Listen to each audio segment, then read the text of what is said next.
प्रकार घडल्यानंतर सकाळी 10च्या दरम्यान तो घरी आला. त्याच्यानंतर दुपारी 1च्या दरम्यान तो बाहेर पडला. पुकाऱ्यांकडून आम्हाला एकदम हीन वागणूक मिळते.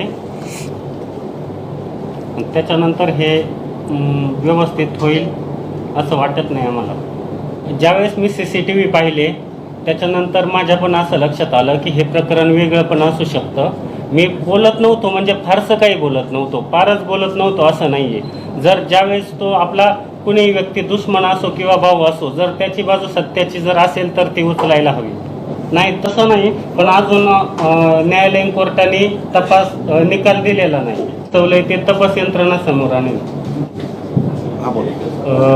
माझे आई वडील, माझ्या भावाची बायको प्रचंड मानसिक धक्क्यात आहे आणि कुणीही गावकरी, नातेवाईक, शेजारी आमच्याशी कुठलाही संबंध ठेवण्यास तयार नाही.